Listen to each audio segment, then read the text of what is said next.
start their second year, Sam Sequeira. They are going to show us how they make Transvesselites, which are these very, I'm going to grab one of the finished ones because I don't know what's in camera.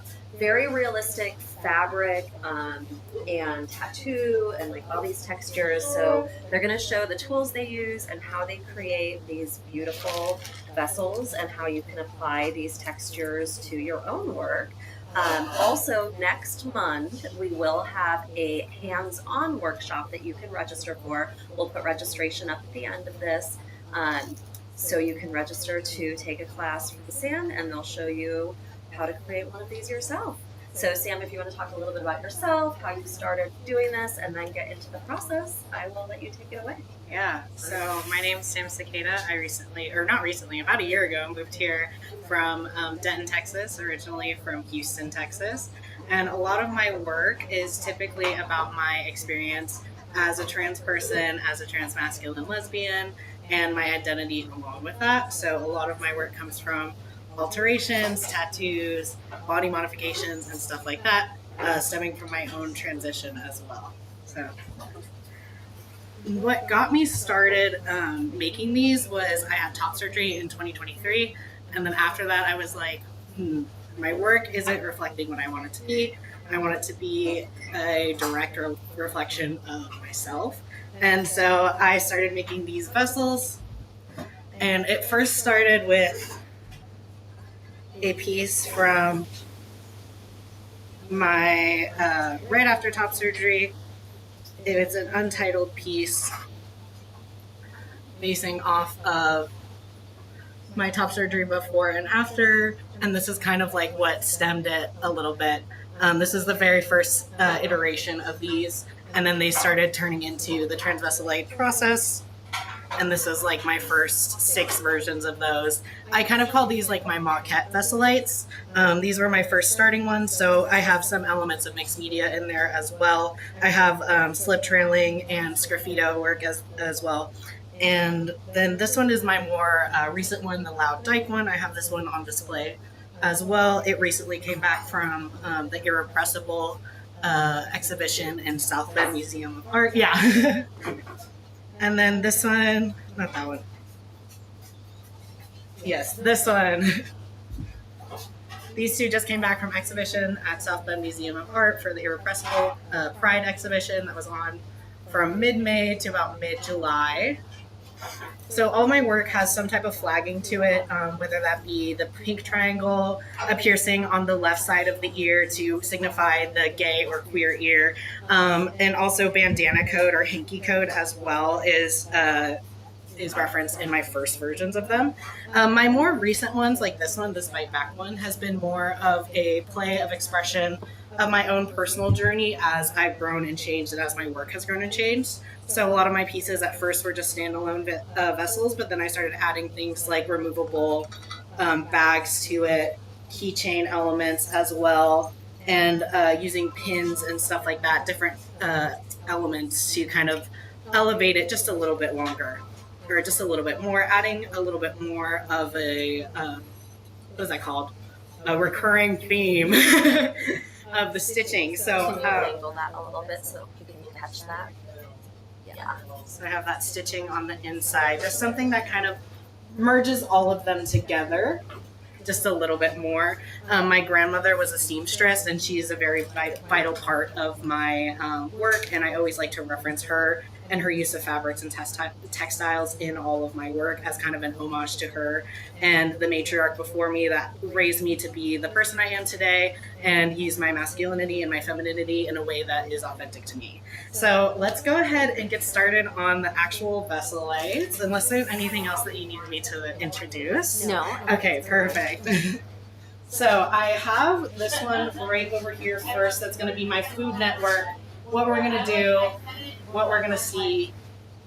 So what I've got going on right here is I attached these pants yesterday. I decided to do a baggy pant short. I tend to wear a baggy pant short at all times. So I like to have that, especially for the summer. I want my Vesselites to also have a summer vibe to them. So this one I will be showing y'all how I do fabric patches on top of this t-shirt here. And then I already have a lot of the detail work on the pants here, but I will be showing y'all how I attach the pants onto this naked vessel right over here.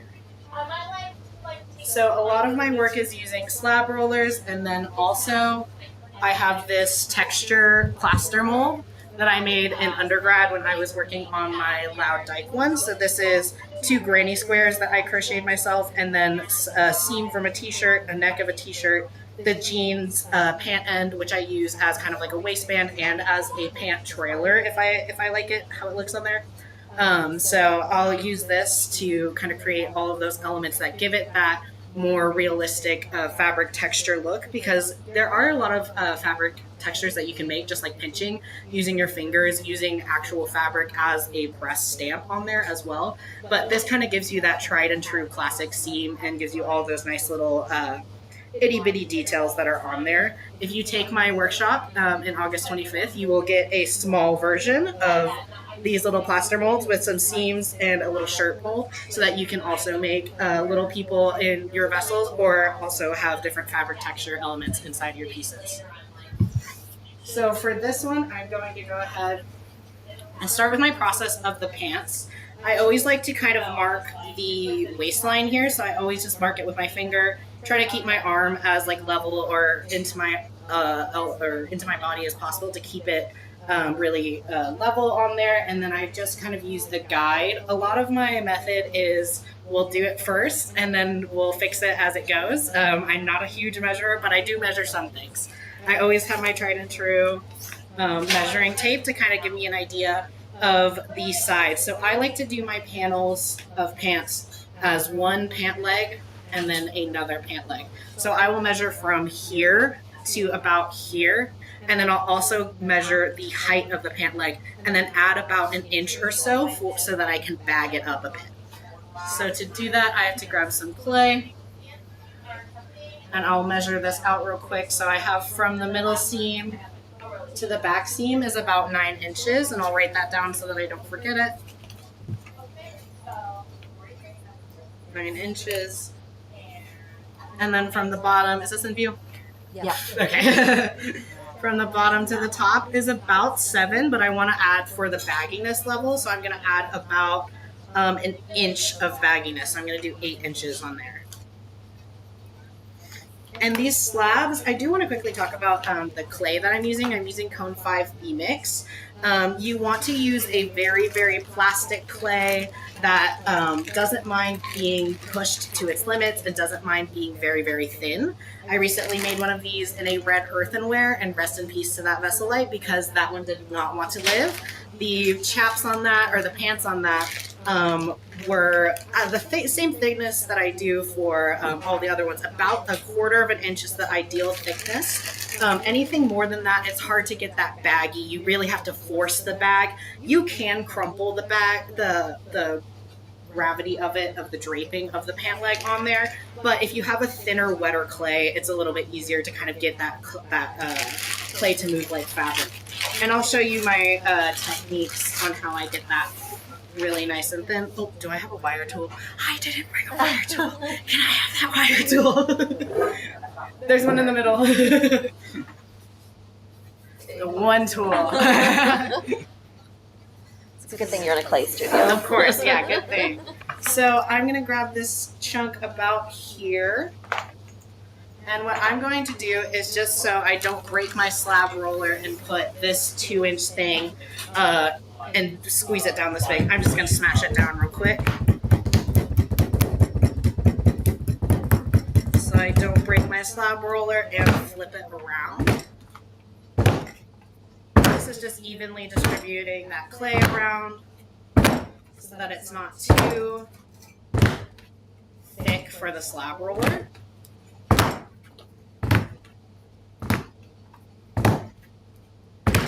And since I'm going for about 9 inches one direction and I believe 8 inches the other direction, I want to go ahead and measure this now to make sure that when I stretch it out, it's going to get to me where I need to. So this is about 10 right now and about 9 right now. So this is going to be perfect for me. So I'm going to go ahead and put this in between my slab roller over here.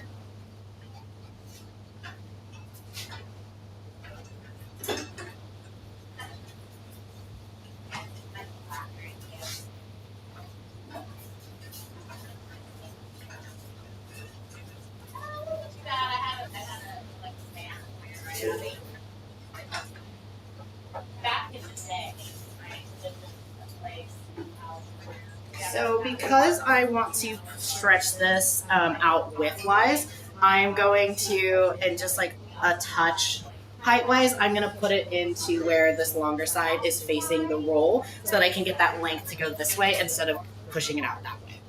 Always be mindful of that when you're using your slab rollers. There's been plenty of times where I'm like, shoot, I put it the wrong direction and I accidentally got the wrong width that I needed.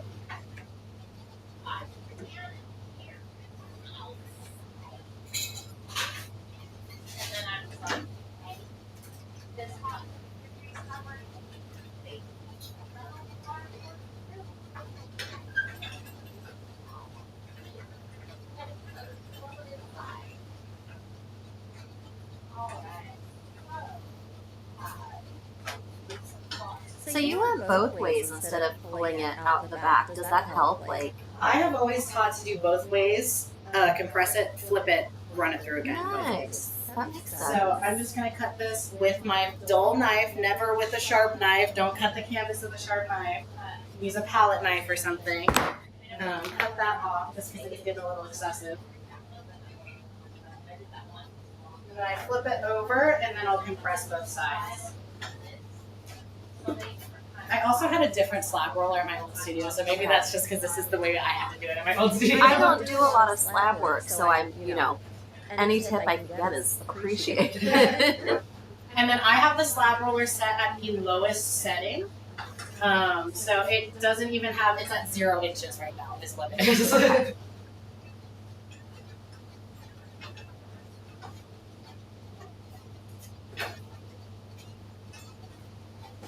So I'll compress this.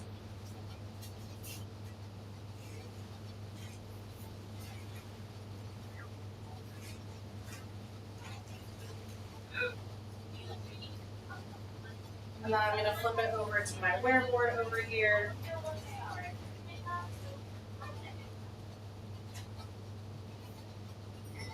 Got a little bit wide, so we'll bring it over here.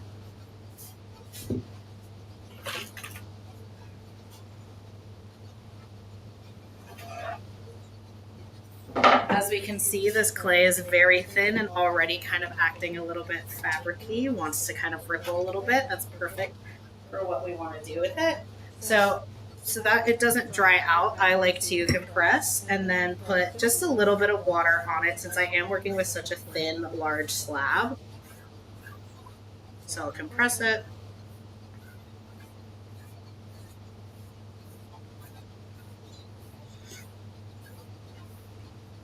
And then I will measure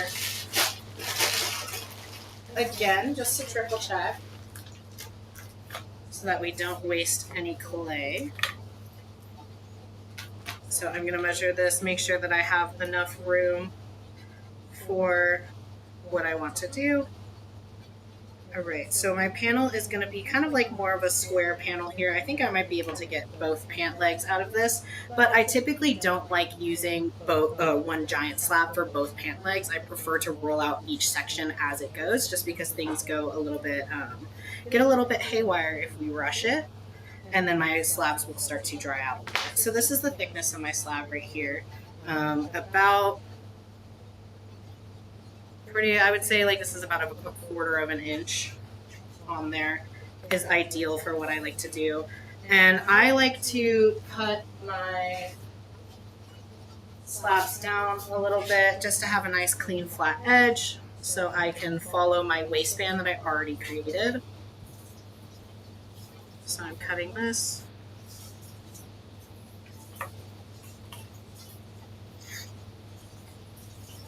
And then I'm also going to cut the bottom here and measure out 8 inches. Yeah. So that's about here. So we'll cut right there. And I'll leave just a little bit of extra room.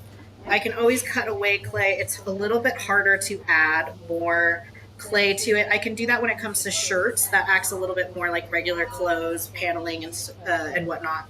But when it comes down to the bagginess of the pants, that's a little bit harder to add clay to it. So I like to cut away instead or morph it into it if I can. So I'm going to cut this at about So 9 inches, I'll go 10 just in cases. And 10 right there. So this is my first pant slab here. And before I do anything with that, I'm going to put that over there. Spray it. And put just a little piece of plastic on it so that it will still live and survive. Alright, and then I'm going to go over to this guy real quick, and I'm just going to make sure that this is kind of accurate for the most part of pant leg to pant leg. So I've got about this much wiggle room over here, so about an inch and a half or so. So I'm going to go ahead and cut that just because that's a little excessive.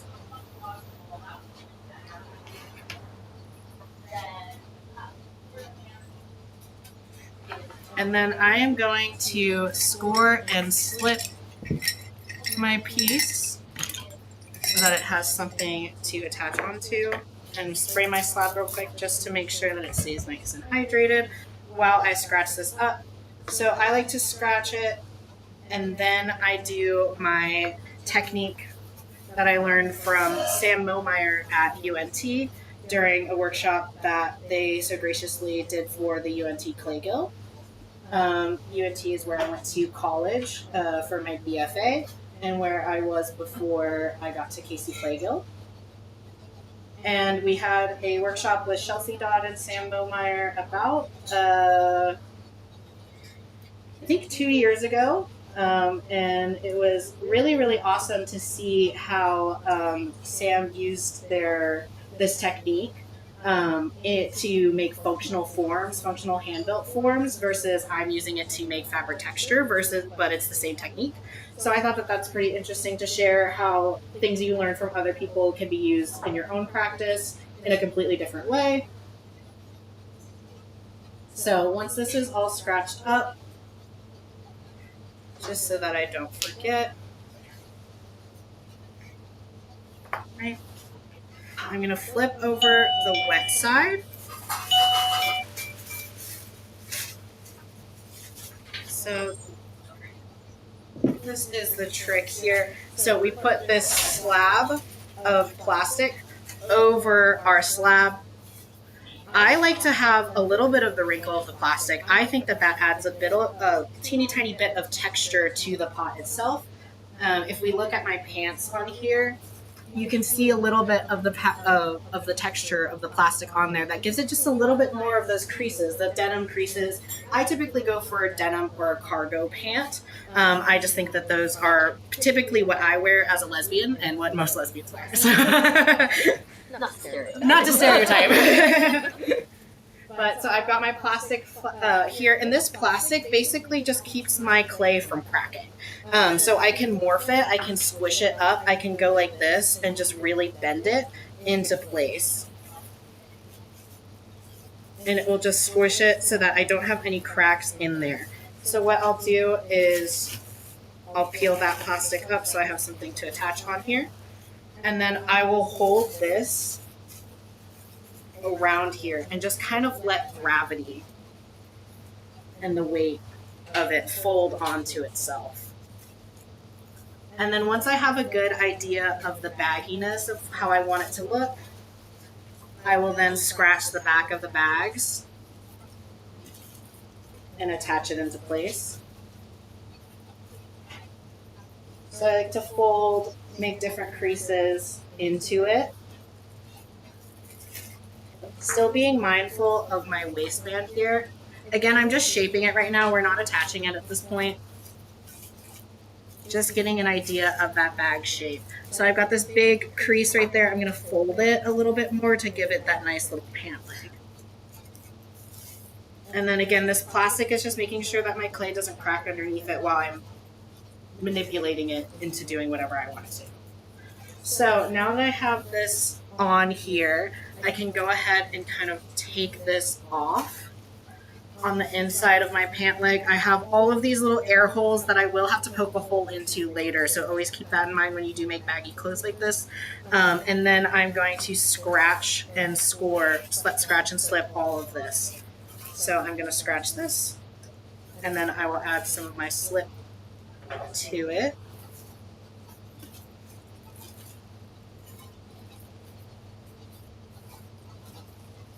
How are we doing on time?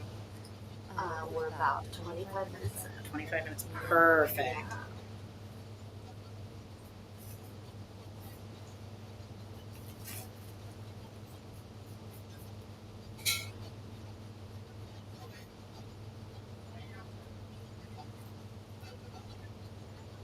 Right, scratching that up.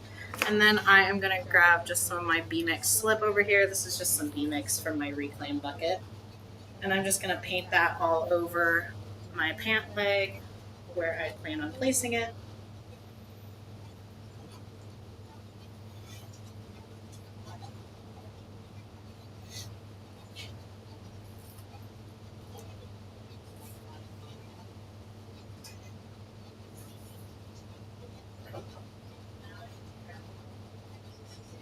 Right.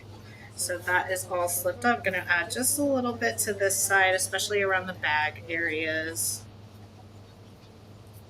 This is pretty wet clay, and my vessel right now is it's a soft leather hard. I can definitely pick it up. I can grab it.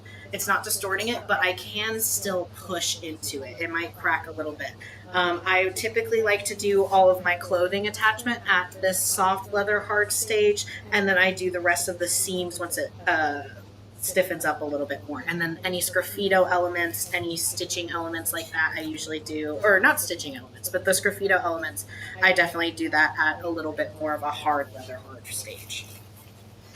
So I've got these pants going, get rid of that, and I'm just going to hold it, find where my pant leg is, find where my waistband is, and then attach it around.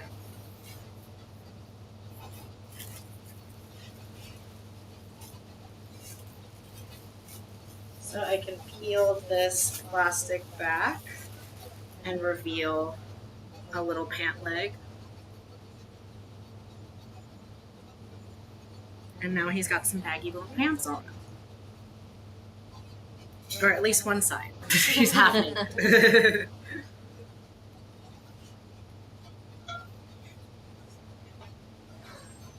And so this side overlapped over the leg just a little bit. So what I like to do is just kind of grab an idea. I use my fingers a lot as just a little guideline.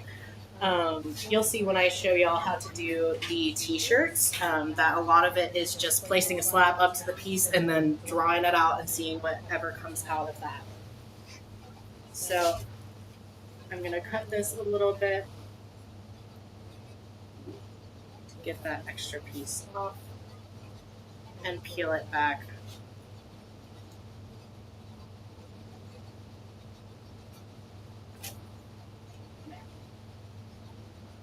And then I'll curl it in just a little bit to where that inner leg is, just to give that dimension that it has some type of leg. It's not just a vessel. It could walk if it tried.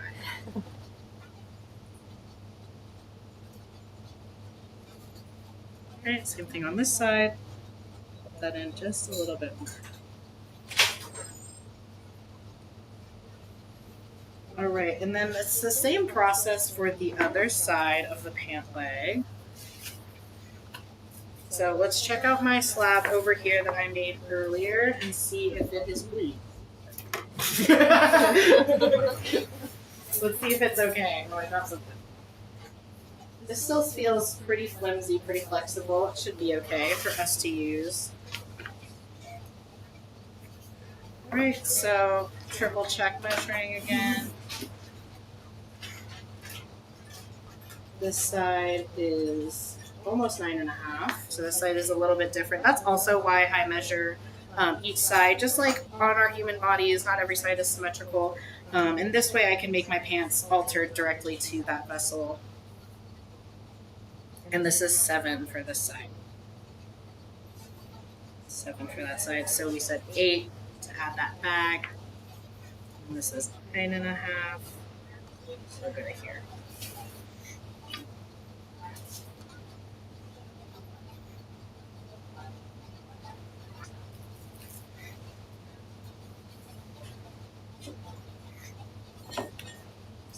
An 8. Okay, so this is 8. Perfect. All right. So we're gonna scratch this side up again.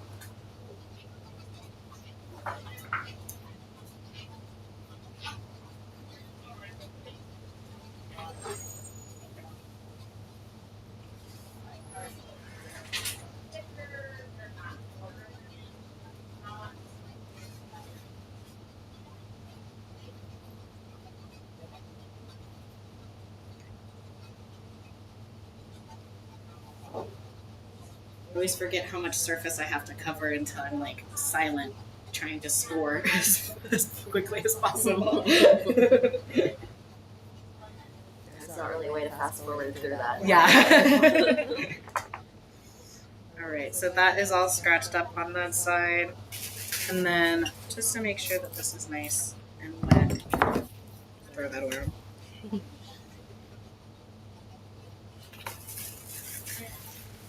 And then same thing that we did before, just flip it over first. Get this side.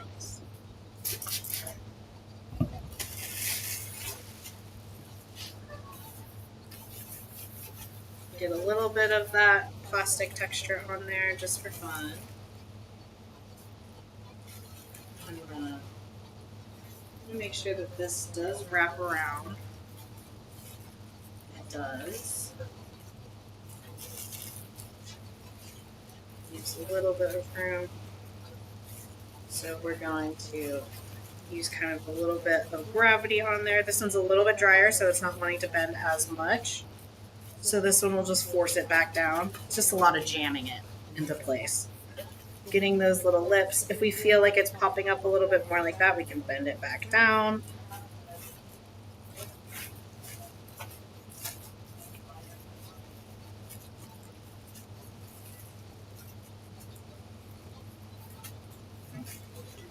And then we'll pop this one around here. Make sure that it looks nice before we place it.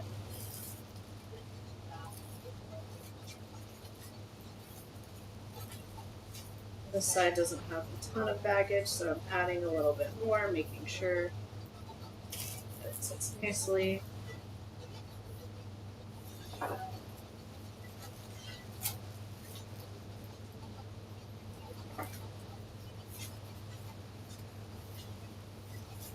All right, now that seems ready to attach, so we'll peel it back off. Check a look at the bags, make sure it looks all nice on the inside and outside. Just to really get the viewer an idea of what that baggy texture looks like from the inside perspective. Moving out. And then we'll scratch this up again, put some slip on it, and attach it.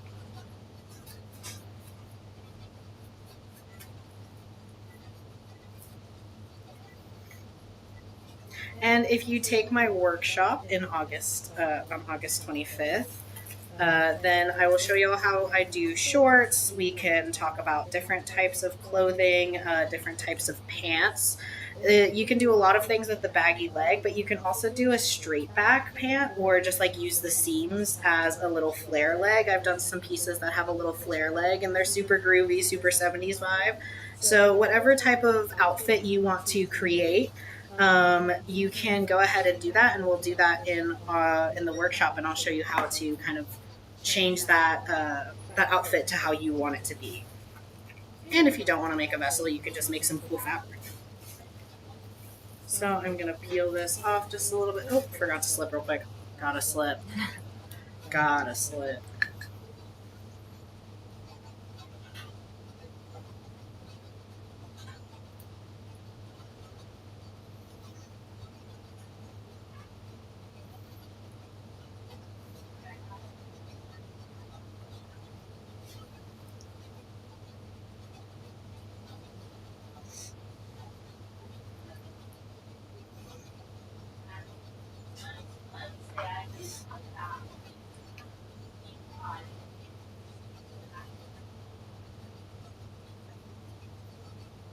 Right, gonna add a little bit to the back side of the pants.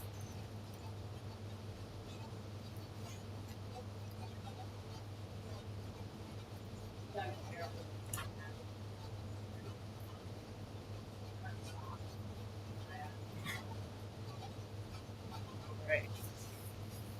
Now I can go ahead and add this section on there. So I'm gonna match it up with this side.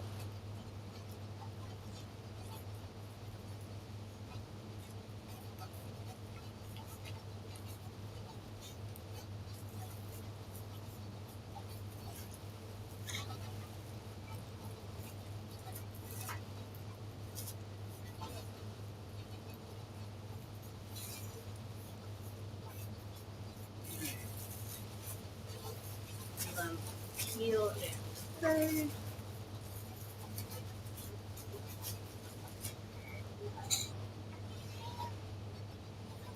And then now I'm just kind of making those bags look a little bit more organic, pushing this slab together a little bit. So I have a little bit of overlap back here. So what I'm gonna do is just kind of mark where it was right there. And then I'll just use my finger again as a little guideline of where I have to cut. So my tool is right here. I'll cut this. Kind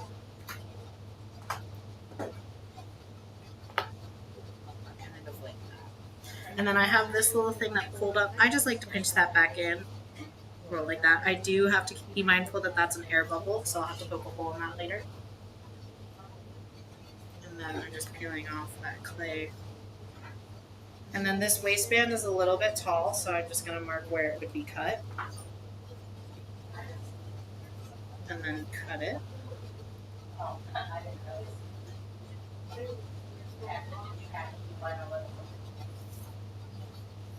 Right, and peel that off.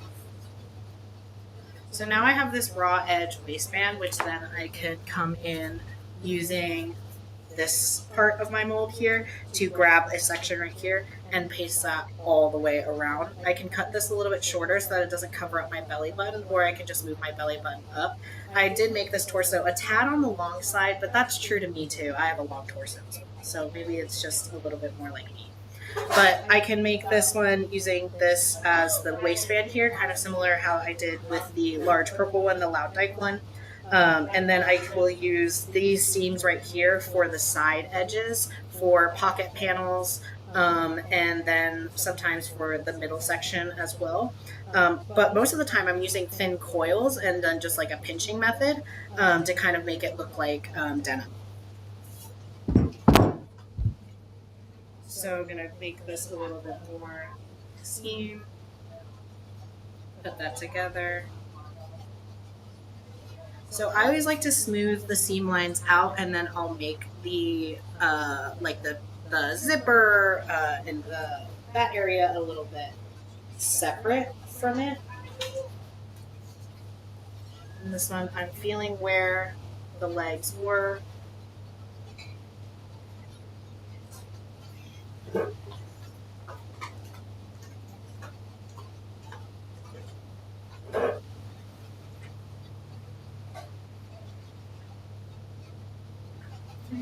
So I'm going to grab this tool and just really hone in these pants here, this pant leg.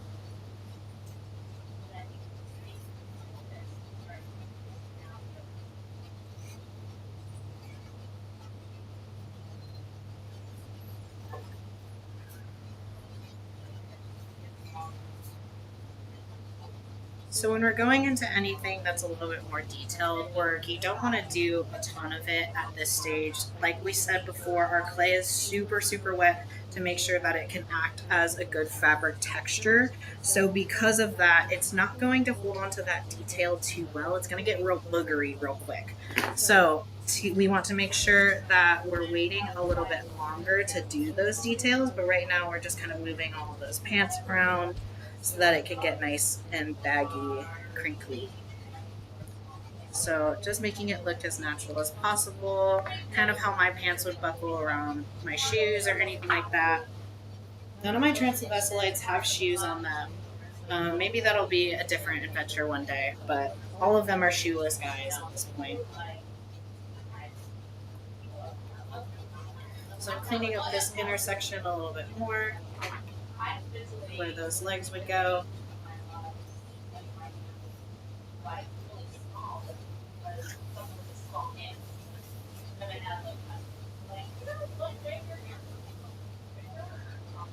Alright.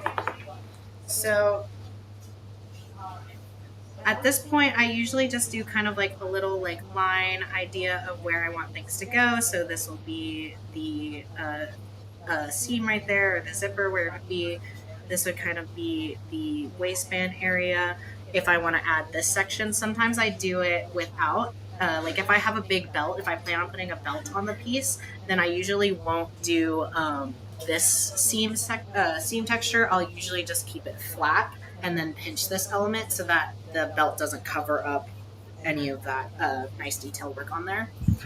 For this pant, I'm going to not do a belt, so I'm going to go ahead and do the seams on there and kind of keep an idea of where I want that to be. So I'm going to have this be the zipper side. I'm going to make a halfway point on the side here to get an idea for the leg seam on there, and then same thing on this side, just kind of eyeballing it. And that'll be where that is. And then I'm just going to grab some clay and start attacking this waistband here. It's my time. 45 minutes. Not quite, a little more. Okay. I think probably I'll do the waistbands on this pant, and then I'll switch over to the shirt, if that sounds good. The shirt will be using some seams, and we'll be using this plaster mold as well.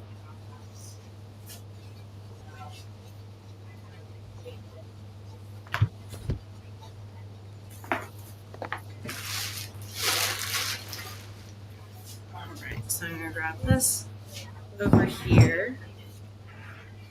And for this one, I don't really measure. I just keep making them until I fill up the whole line on there. So what I'm going to do is just scratch this up so that it's pre-scratched.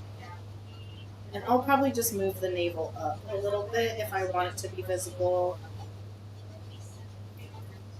This is still at a soft leather hard stage, so I can still kind of add that to it. But also, I don't wear my pants. My pants kind of have my hidden navel too, so that's kind of where I have to hold it as well. So I'm going to make a little coil. And then I will just smash this into place like this. Very feral caveman things when we're doing this. This is a very beaten down plaster mold. Been used quite a lot. I'm surprised there's still fabric in it when you made it. I love Oh that. yeah, not enough Murphy's oil. Yeah. Is that what you do? Yeah, you have to Okay. slather in Murphy's oil. Okay. And scrape that off. I was looking at it like, is it molding? Probably. No, because it's like green. The fabric is green. Oh, no, Yeah. no. All right, and then I'll use this clay to pick it up. Then it comes out. It gives me all of that gorgeous texture. I can see all of those little seam lines too, so it's really, really nice of getting that. My professor at UNT was a mold maker, both of them actually, Elisa Au and Brooks Oliver, and so I did a lot of mold making during my time there, and also interned for Brooks Oliver. So definitely lots of molds. In our new building, we'll be getting the plaster lab, and you can also make your own molds.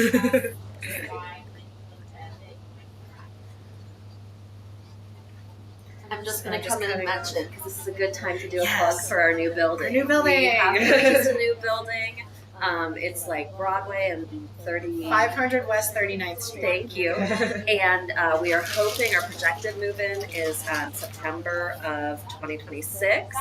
We are still actively fundraising, so if you or anyone you know would like to contribute to an amazing community studio, we do a ton of work for individuals coming in, for organizations.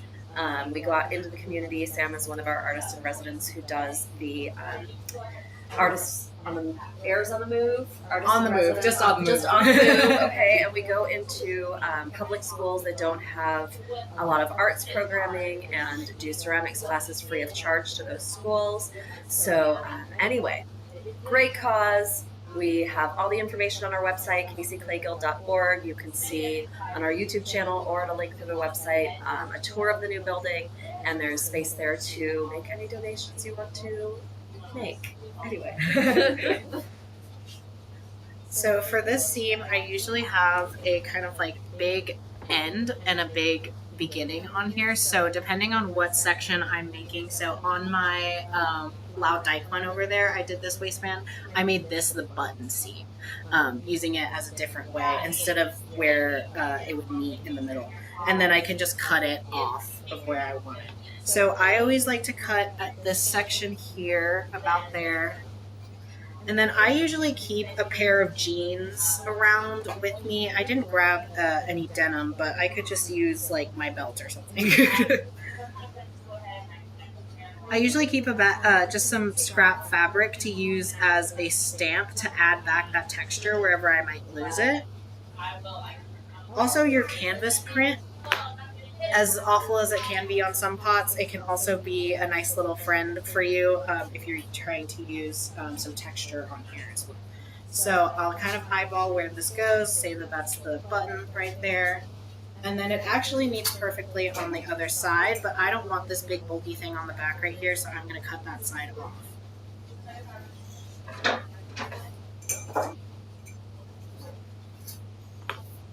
So I'm going to flip this over, put it on just some plastic so it doesn't distort too much.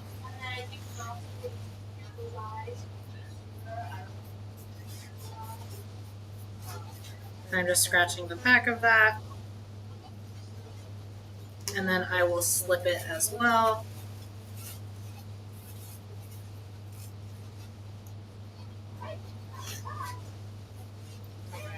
Attach this, make sure I have the front side. When I was at UCM, I was putting the pants and the shirt on backwards.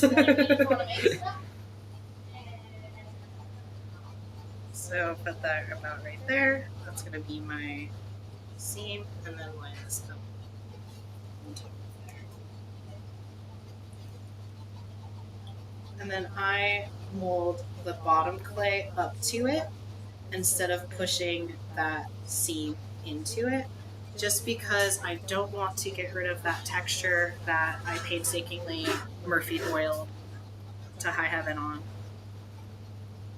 So scooching that on there, and then I'll blend this up a little bit. Kind of how when we're trimming a pot, we push the lugs up instead of pushing it into the pot. It's kind of similar to that. Don't want to distort the seams of it, but you definitely want to have them merge.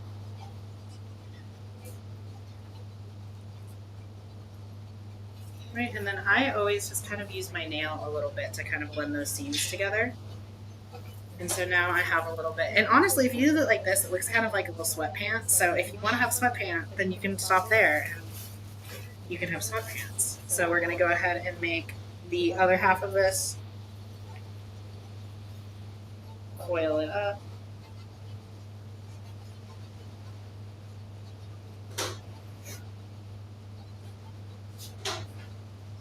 And then squish it over here.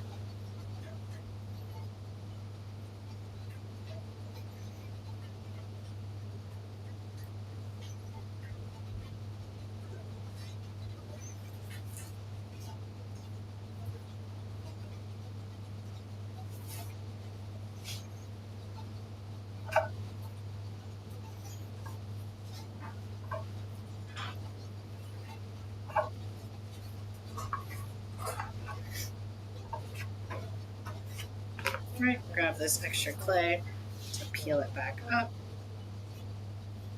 I love that so much. I don't know Right? why that's so satisfying. It's so satisfying. Yeah. It's like a little fruit roll up. Alright, and then try to find my tools in my plastic. And then I will cut this again, and I don't need those big bulks, so I'm going to take that off on both sides so I don't forget.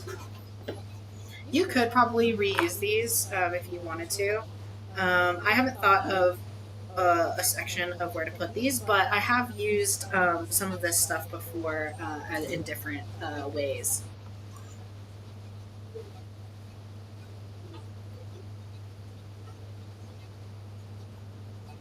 Cut that off.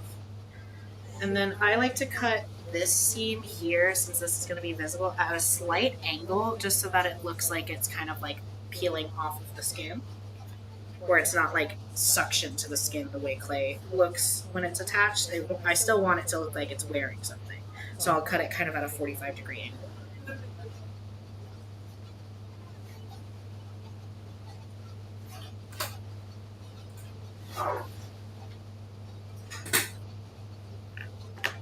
Right, kind of like that. And then I can just kind of like gently rub my fingers over it to kind of smooth that out.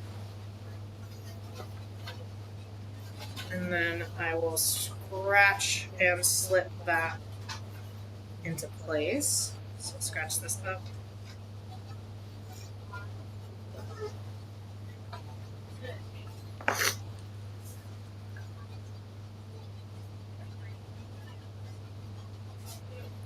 Slip that, slip this.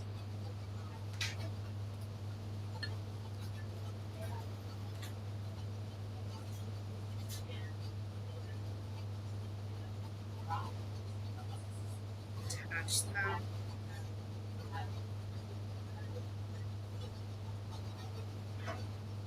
Oh, and it is a perfect fit. Perfect. Awesome. Cut that there. Peel it off a bit. Luckily, it'll meet right where that button seam is going to line up, and that way it can hide where those seams meet a little bit more. Sometimes that's the hardest part of making these pants, the waistbands or anything like touch, is making those seam lines meet.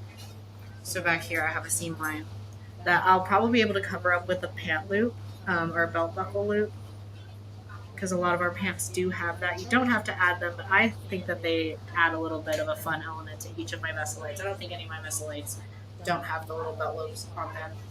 Maybe my overalls, but that's about it. But I can have this harsh seam line here because that's where my buckle will meet, or my pants can button up together right there. So now I have this nice little waistband, and I can kind of use this as my little guide. So if this is my button here, this will be my kind of guide right there. I can use this as the leg lines for the creases. And then I can kind of make pockets up here, just using my fingers to kind of get an idea of where I want things to lay out. And I can also kind of grab some pocket ideas as well back here. I'm just kind of using my finger to really guide it out. Alright, so I'm imagining this guy with a cute little seam line here, here, here, and some for the pockets there. I'd probably do a thin little coil that I attach right here and then smooth it out. But we're going to move on to our shirts, our tops for it. So I'm going to switch this guy off with my other one that is already made.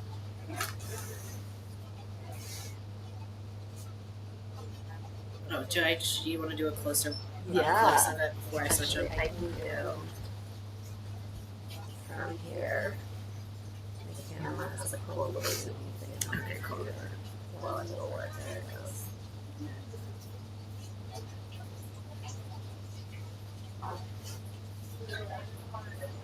Okay, can you give it a little scan?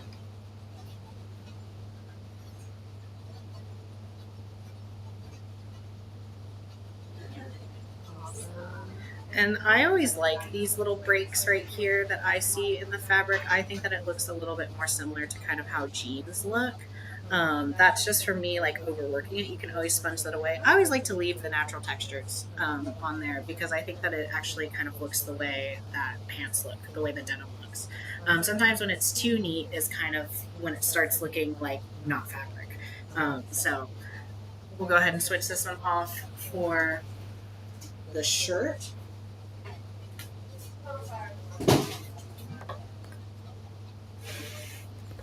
And this shirt, I'm going to add some of those seam lines onto it. So similar situation to what we just did with the pants, except I turned them into baggy shorts. So this is kind of like that seam line texture. And then I also go back over it with this tool right here. This is a cake decorating tool that I got from Michael's. And I actually stole it from one of the grad students at UNT until I bought my own. And this is my own. I did not steal yours, Court Broussard. I swear, I gave it back to you. Thank you so much for letting me use it, though. So I like to do all of my little seams here, and then I'll go back in with my little texture tool and really just like grab those seam lines again. I don't want to cover up any of those nice little details. I just want to really enhance some that might have gotten lost on there. So I'm going to scratch this a little bit over here. On this side right here, my panels didn't fully line up, so I'm scratching it together so that it will kind of hold up a little bit more. And similar situation to what we did with the pants, except for the slabs, I hold the slabs up, and then I just use my finger here to kind of trace where I want it to drape, and I'll trace where I want the armpits to be, and then I'll cut it into this kind of t-shirt shape, and then place it on there. And then I cut the top seam at an angle and add the t-shirt line. And then I will kind of pinch up the edges. I'll score it, and then I'll rip the clay so that it looks like it's a cut t-shirt, because if you know me, I love a cropped tee. And most of my shirts are cropped, so I like my Transvesselites to also wear cropped shirts. I heard someone call it naughty dad aesthetic, or naughty dad style, is crop tops and shorts all the time. So that's what I like to abide by, that naughty dad aesthetic. So I'm just smoothing off those little sections right there. All right, so I'm gonna grab just this little loop tool right here, and what I'm gonna do is just kind of attack these lines right here. So I'm gonna I found out that this tool is basically the exact same size as my seams. So what I do is just cut this out right here, and then place my seam line inside.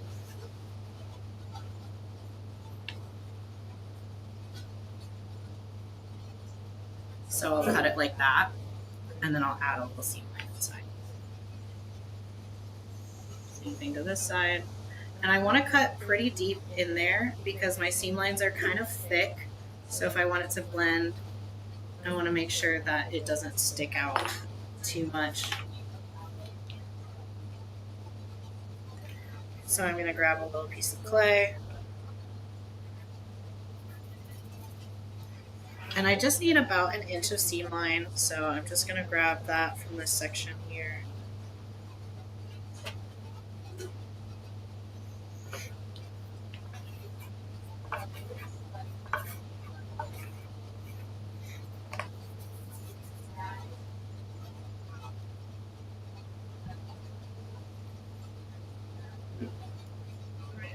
So I'm going to cut it down so that it's a little bit nice and flat. I do have those little excess on the side.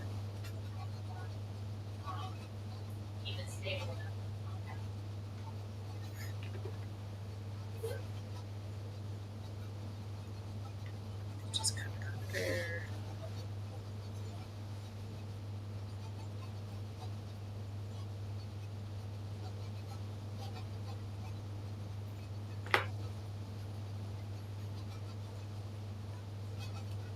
And then I'm just kind of placing that where it would go, getting a good measurement for it, and then just using my finger here as a guide. And then I'm going to just rip it because that is a cutoff sleeve right there. So I want to make sure that it kind of has that raw edge to it. So I'm going to scratch and scratch the back of it.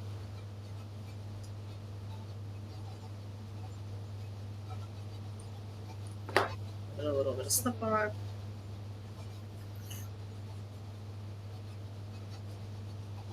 And then I will add that into that little seam there. So it does kind of sit a little bit inside, and then I push it into place.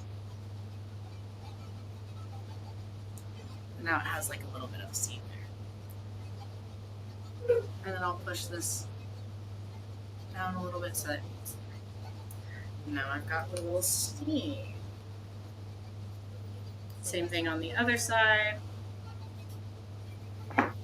Grab a little clay, line it up. Use my thumb as a guide and rip it.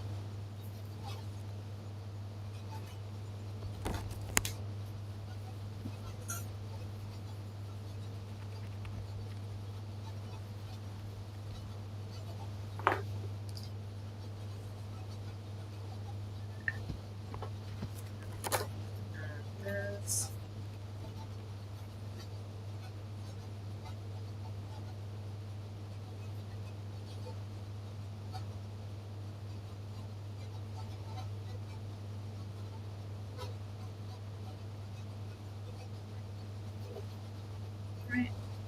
And now I have those little seams on there. So I like to do it at this stage because then it will actually sit in there. And if I were to do it for the pants over here, it wouldn't actually like look very well for it.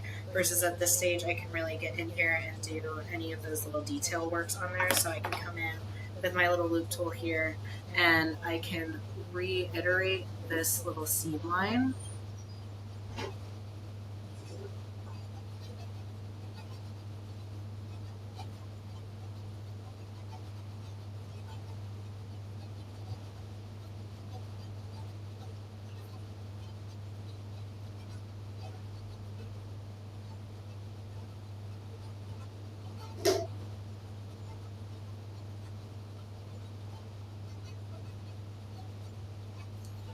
So that it has that little element on there.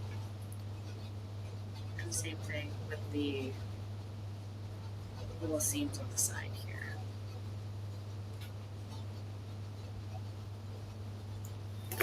And if I wanted to, I could continue that seam down here. Most of our t-shirts though don't really have that seam on that bottom section right there.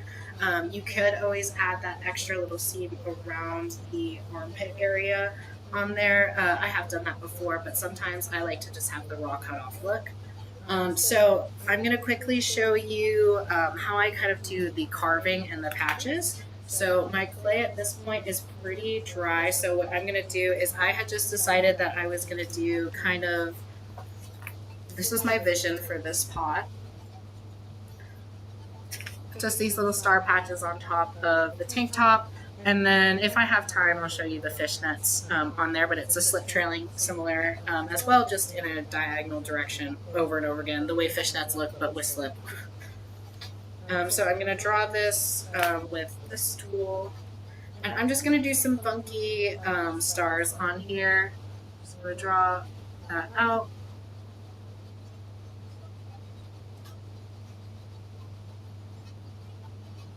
So I have this funky star.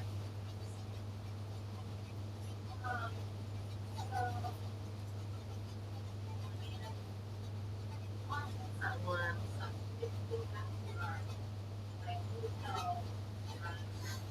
Right, so I have these funky stars here. And I like to grab my kind of angle tool. This point, I like to do it a touch of a little bit drier than this. See how I'm getting these little boogers right there? That tells me that it's a little bit on the wet side, but we can still continue with it. So I just have a big fluffy brush. I recommend that everyone has a big fluffy brush to get your boogers off and to knock everything off if you need that. So I'm going to grab this kind of angle tool here, and then I'll go in with my teeny tiny loop tool as well. So I start in with this corner and I go at a diagonal at an angle there, and I just kind of outline where my carve is going to be. So this is a patch that we're envisioning being sewed on top of a piece of fabric. So instead of making out the thinnest piece of clay and attaching it onto there, I find that that's a little bit clunky, a little bit bulky, that the carved look tends to look a little bit more natural or more realistic. So I tend to do that instead. But if you like the look of a really thick patch on there, or you can always do mixed media and use real patches. I have made and done that before. That's kind of what I started doing, and then I switched to clay patches because it was like, why are we doing some stuff clay, some stuff in fabric? And it was like, oh, I just felt like it. But I also just liked having the homage to my textile past as well. So now I just use it as the whole thing is an homage to my textile past. And maybe the strap of the bag is actually fabric, or maybe the necklace is actually metal, but everything else is still clay. And it's kind of fun to see what is and what isn't. I've been told quite a bit of times that a lot of people thought that all of my vessels, everything was just like, the only thing that was clay was the vessel, everything else was clothes. And I'm like, that would be kind of junky vessel, would it not? That wouldn't be too great, would it? But yeah, no. So it's all clay. So I'm gonna grab a little bit of. So I've got that carved out on that one right there, and I'm just gonna come in with my sponge here and just kind of smooth out that line.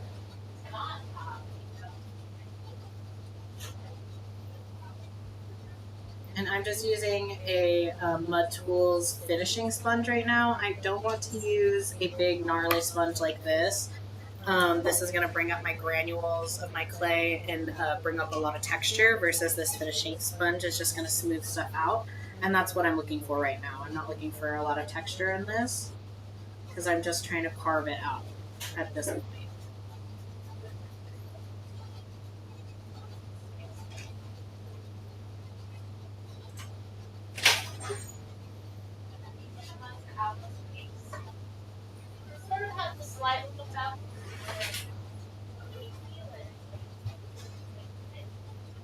Right, so I've got that one kind of cleaned out a little bit more, and I'm going to come in with this smaller little teeny tiny loop tool and kind of carve into it just one more time, just really around those edges. And since my clay is a little bit soft, I'm getting the gunk out every pass so that I don't create a ton of boogers.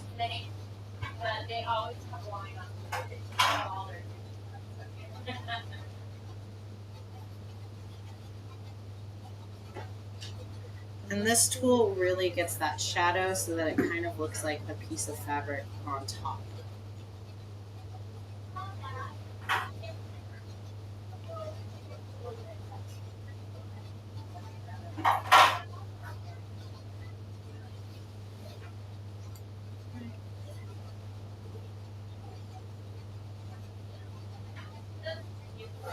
All right, and see, that makes it a little bit more of a difference between what it was before. And then we'll smooth it out just a teeny tiny bit, and then we'll add the stitch holes, and then I'll add these slip stitches onto there. So typically I would probably paint this in underglaze or something like that, add a little bit more of color dimension to it, but for the sake of time we're just going to do it with our mason stained slip. I like to do my stitches in a black mason stained slip. I typically do all of my embroideries with a black embroidery floss. A lot of my mixed media elements on my past pieces are using black embroidery floss. I just like the starkness of it. I like the thickness of it. I like the look of it. So I think that this black mason stained slip kind of does a good job of that, of emulating that as well.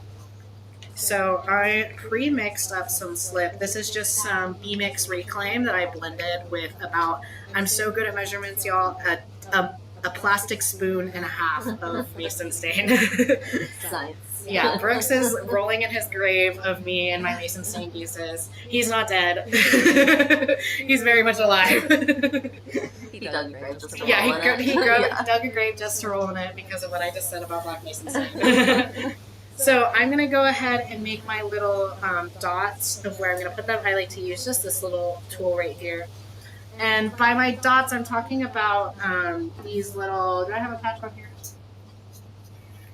I do not. I'm talking about the little holes of where things get placed in. So where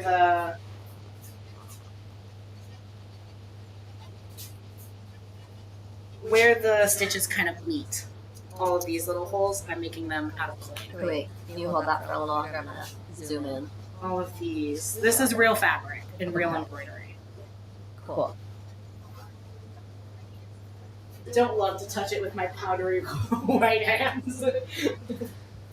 Everything gets really Luckily, good it's around just the clay. Yeah. So I'm going to go ahead and grab this tool here, and I like to do my stitches a little bit far apart, so I always start in a corner and go from there.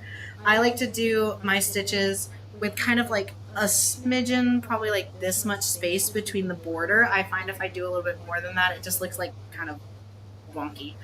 So I'm going to do that, and then I like to have at least like this much space between them, or else it just gets kind of clunky. And then especially with our stars here, I'll spread them out just a touch more, just so that those points aren't overwhelmed.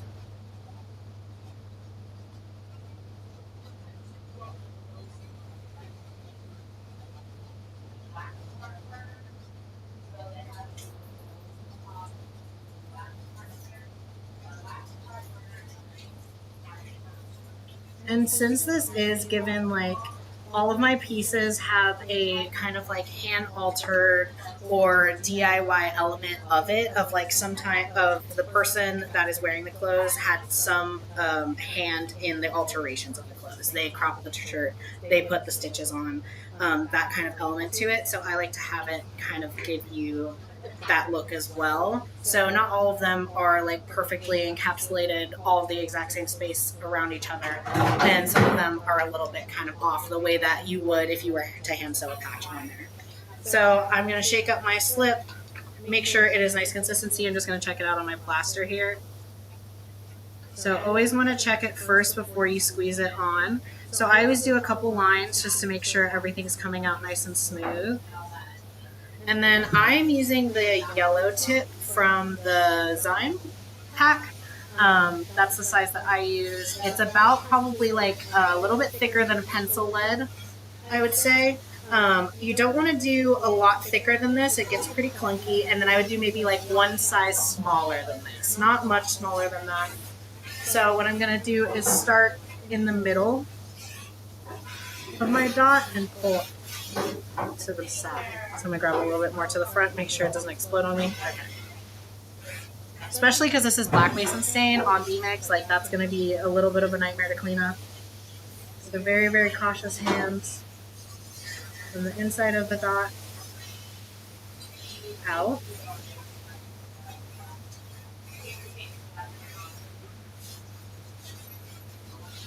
And then I'll change the direction of which I'm going. Add a little bit of an air bubble. Sometimes with the slip, you can just kind of pick that one off once it dries. So just kind of let it dry if it doesn't come out the way that you want it to, and then you can peel it off later and do that stitch again. So gonna double check, make sure it doesn't explode. We're good. Fill the hole.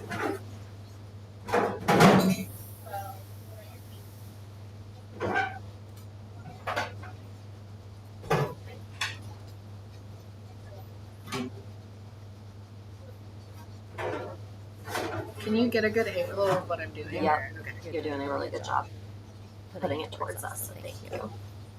Yeah, doing everything towards myself. You can't see my workshop. You have to pay the money and you have to come on the 25th.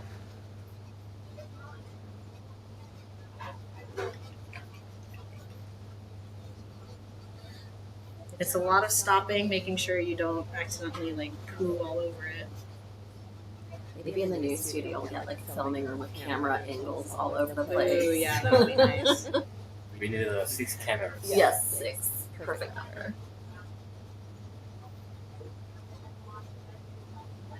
We'll get a GoPro. Oh yeah, absolutely.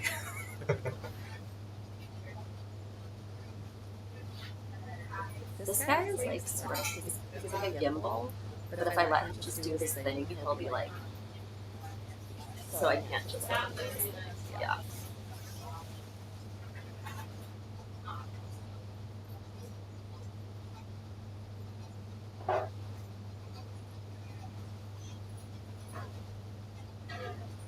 So that's kind of looking like a copy. And then these ones are gonna have to do a little bit off view. And then just kind of like how you're, be mindful of what stitches you do too, because they are still wet. So I like to do left to right instead, so that I'm not accidentally leaning my hand on a section that I already stitched.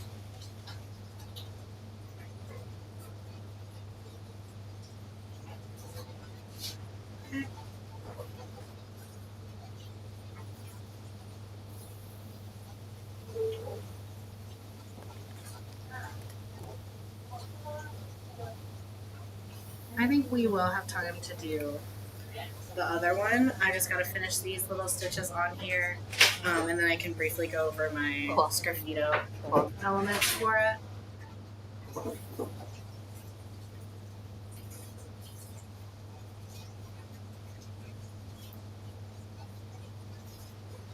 I didn't even know that was the part I was most excited about until I saw him. Sometimes it's the new stuff. Yeah. I'm gonna make another little guy, but he's gonna be on the couch with his cat. Oh, cute.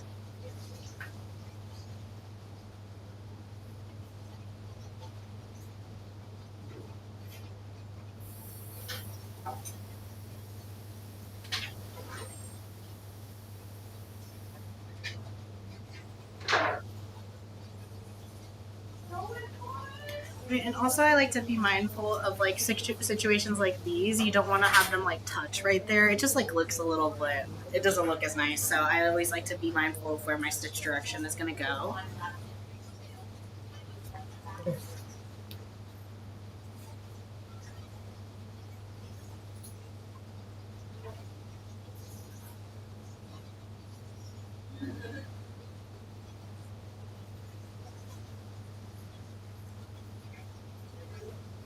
Alright, and that is the last stitch on there.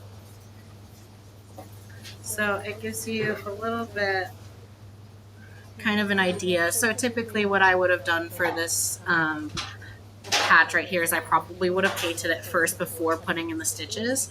But yeah, for the sake of time, I'll underglaze it later and then just kind of like wax those stitches so that I don't get glaze on or underglaze on them.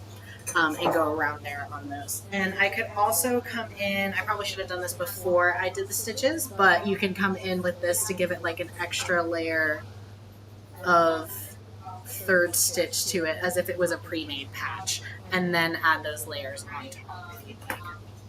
So that is that section. That is the sgraffito, or the stitches. And then I do have time for us to do, just move all of my crap out of the way. To pull out this guy. This is a little bit different, still similar, definitely a Transvesselite, but a different version of it, or a different iteration of it. This is a kind of newer work for me. Usually don't do sculptural, normally vessel figurative. So I've got this little guy here. He's got some tattoos on his hand right here. He's got a little rose. He's got T for T, trans for trans. And he's got a little dagger going down his shin right here. And a little spider web right here. So I have the Casey Clay Guild Studio Wax. And I put it on a like cheese hard, leather-ish hard greenware. forgot the word for it. So right here, you want to make sure that it is not too dry that the wax would like flake off when you sgraffito, but also that it's not too wet that it's going to gunk up or cause any issues with it. So I am using, where's my sgraffito tool? Here it is. I'm using this stylus tool. I believe it's a diamond core. Naomi gave me this for my birthday. So the other resident artist here at Casey Clay Guild. So I use this diamond core stylus tool, and I use this side for the like more thicker areas, and then I use this one for the more detailed sections like that. And what I typically do is I just use some tracing paper, and I'll use my iPad, kind of like a little light box, and I will put this on there and then trace it on there. Put this on my pot, trace it one more time with pencil, and then sgraffito it. So for this little guy here, I'm going to go ahead. I've got some pre-made tattoos over here. I think I'm going to give him a nautical star, like right on his kneecap here. I think that would be pretty cool. So I have this nautical star stencil. I'm just going to peel off some of that extra tape since I'm getting that little nook and cranny right there. This knee section might not be the best area to show you, but I don't want to put a new tattoo on a part that I don't think would look cool with the tattoo, so we're going to put it right there. So I have his kneecap right there, kind of get that point on there. This is pre-waxed, pre-dry. I usually paint my wax on and then wait at least like 30 minutes. You don't want it to be tacky. You want it to be kind of smooth, kind of dry on there, but you don't want it to feel like it's bone dry. You will be able to feel if it's bone dry through the wax. So I'm going to put that on there. And then I am going to use my pencil here. I'm going to shorten the lead just a little bit. And then I'm going to kind of fold my tracing paper alongside here. So I can use scissors and cut it, which I have done before, or I can just kind of bend it at will. So I'm going to make sure that that line lines up with the kneecap here. All right, and then I will trace it.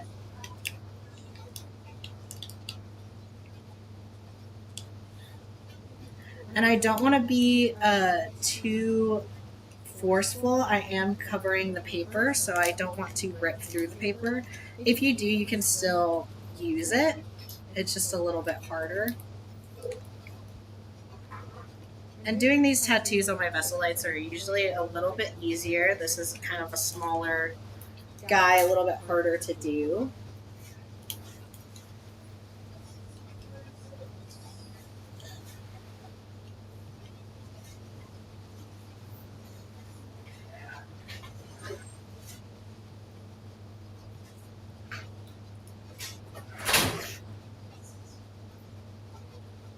Doing those inner lines now.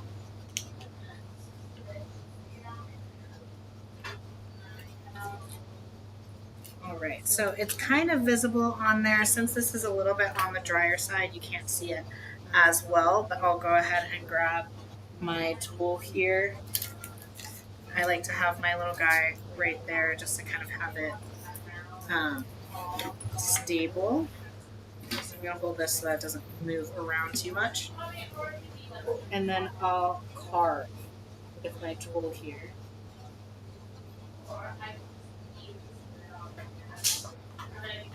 And since this is at a hard leather heart, I'm being very, very mindful with where I'm placing my hands for stability. You can accidentally break off stuff. So be cautious of that. Definitely done that a couple times.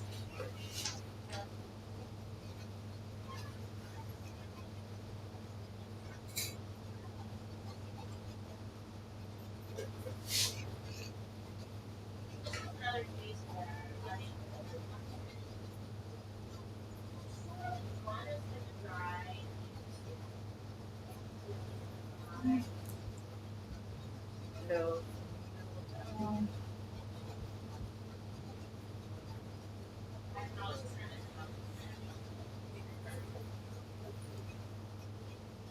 And the reason why I like to do a nautical star is its history with lesbianism. Lesbians typically tattoo themselves with nautical stars as they can always find their way home, similar to how like ship or nautical seamen or whatever would use the lighthouses to find their way home. It's the nautical star is kind of like a little bit of a symbol to other lesbians to let them know that they're safe and that they have a home.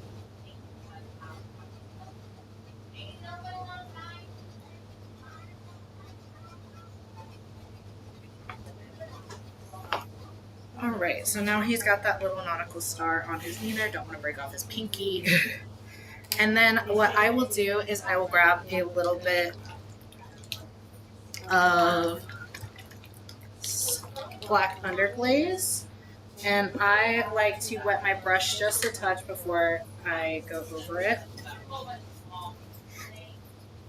So I'll grab a little bit of my underglaze here. And then I'll show you on this hand tattoo so it's a little bit more visible. So I'm just going to brush over here, and where my wax is it will resist, and where I carved it will be visible.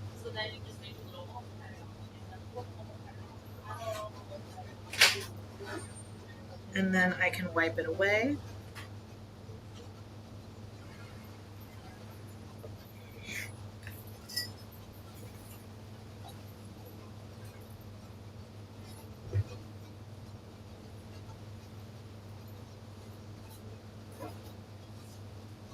Just gentle wipes because I don't want to accidentally get where knock off some of that wax, or if some of that wax did flake off, I don't want to distort those lines too much. So now that little tattoo is visible on there. Now he has a little hand tattoo, and we'll do the same thing for his little fingers here.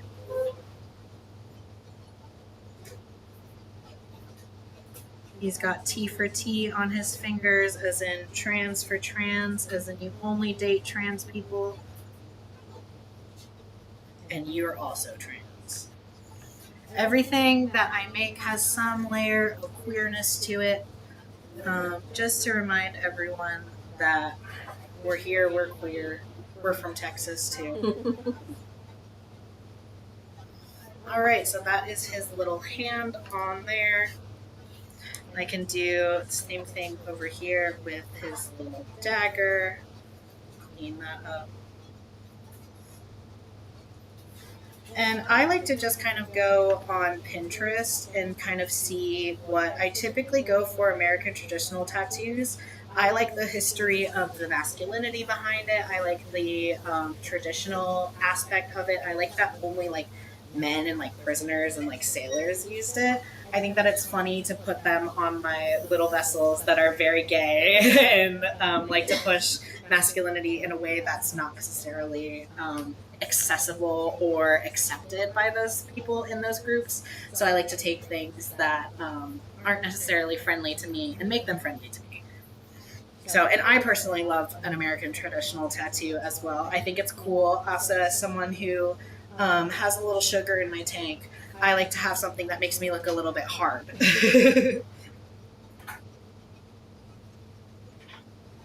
All right, and that is his little shin tattoo. And then we got to finish up the little mom. We've got a mom tattoo on there.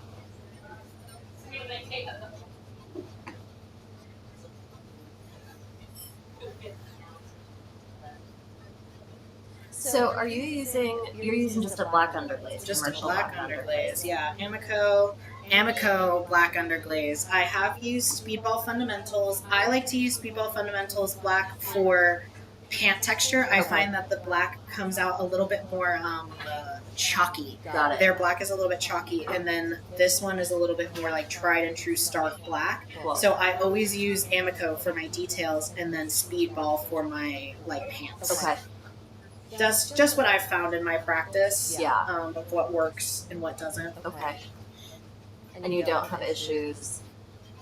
Your lines are so much thinner than when I've used the inlay, but I could have inlaid a little bit of, I think I showed you those mugs. Yeah. So for people watching, if you're using the Amico black, don't let it get too thick. Sam is able to because it's a nice thin line and it's not too deep. So it seems to work beautifully for that. So. And then if you're ever curious what that looks like when it's like actually fired on. So this is our, this is our stoneware, Cone 10 recycled stoneware. But let me wipe this hand off a little bit more so that I don't cover that one in it.